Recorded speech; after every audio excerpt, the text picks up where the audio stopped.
नौकरी के नाम पर 18.30 करोड़ रुपए की उगाही। रेलवे जांच जारी। माल गोडाउन के श्रमिक की नौकरी देने के रैकेट की जांच के सामने आया नया मामला। बाढ़ जिले के बैंक ऑफ इंडिया में मिला भारतीय रेल एसएम खाता। रेलवे के माल गोदाम श्रमिकों की नौकरी नाम पर चल रहे रैकेट के मामले में चल रही जांच में नया खुलासा हुआ है। 3000 अभ्यर्थियों से राजगीर में हुए सम्मेलन के नाम पर 61 हजार रुपए की वसूली हुई है। कुल 18.30 करोड़ 18.5 करोड़ के लमसम की राशि उगाही के रैकेटकारियों ने भोले भाले बेरोजगारों को निशाना बनाया।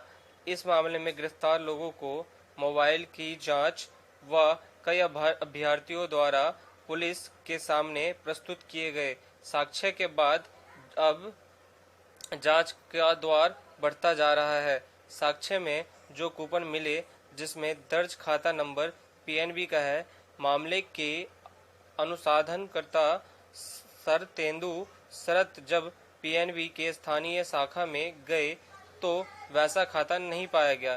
पीएनबी में शाखा प्रबंधक द्वारा बताया गया कि यहाँ इतने डिजिट का खाता ही नहीं होता है जितने डिजिट का कूपन में दर्ज है। कूपन में नीचे एक कोड लिखा था, जिसका पुलिस ने सत्यापन कराया तो बाढ़ जिले के बैंक ऑफ इंडिया में भारतीय रेल एसएमएसजी के नाम से खाता मिला, जिसमें 13 लाख रुपए अभी जमा है। इस खाते से 50 लाख से अधिक का ट्रांजैक्शन हुआ है। अभी जांच चल रही है। जांच के दौरान कई नए खुलासे हुए।